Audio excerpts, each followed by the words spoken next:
go rob a cab, man? No, let me ask you one thing. Did you do it or not? No, we ain't robbed no cab. I swear to God. Okay, that's all. A parent's fear becomes reality.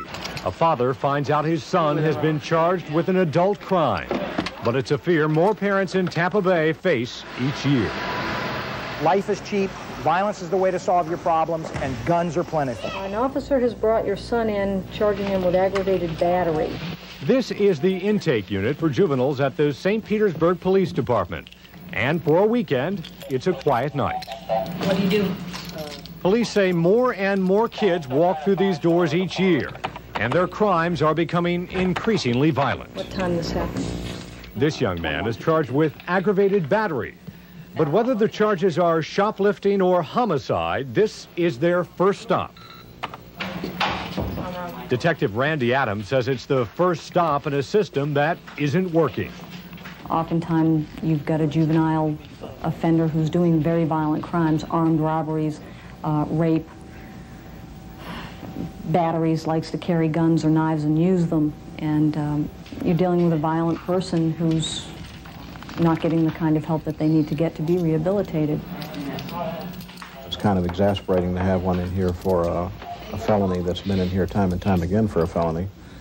And he's out before you can do the paperwork on it.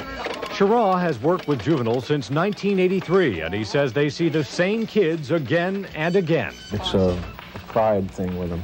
They take pride in being brought in here again, time after time, and they'll brag to one of the others, well, I've been in here this many times. Firearm used? Yes. He says they don't take the consequences seriously, and with good reason. Right now, more than 1,000 Florida juveniles are waiting for a space in a detention program. And while they wait at home, they're committing more crimes. And the system is so overloaded that if a child is sent to a committed status and he's put into a program of some sort, he's not there long enough for it to do any good because somebody else worse comes along, and when somebody comes in the front door, somebody's got to go out the back door. It's so easy for them to commit a crime. They say because I'm a juvenile, nothing would happen. Officer Mike Hawkins is trying to stop kids before they get into crime. He's part of this neighborhood. Hello, Miss Darcy. I just utilized her son. He got killed by a drive-by shooting. He's a role model for these kids, offering an encouraging word. Antoine, I'm waiting to see you slamming. Helping resolve conflicts and sometimes joining in the fun himself. Oh, man. It's just hard to say that I can reach all the kids because that's kind of impossible. They're upset because they don't have no way out, and they feel this is the easy way out. And if they're on drugs, the easy way is to pull an armed robbery, get some quick money, and get a drug and get a quick fix.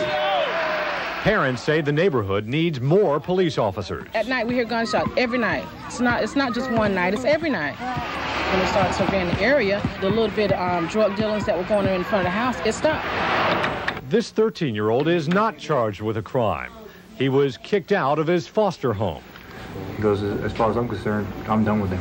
Officers will spend hours tonight making sure he's safe, with a roof over his head and food in his stomach. Just trying to help him out, give him a break. Not enough of him get a break. They say he's a child at risk, a child who needs special care that can mean the difference between becoming a criminal or staying a kid. Take care of your guy. All right, man.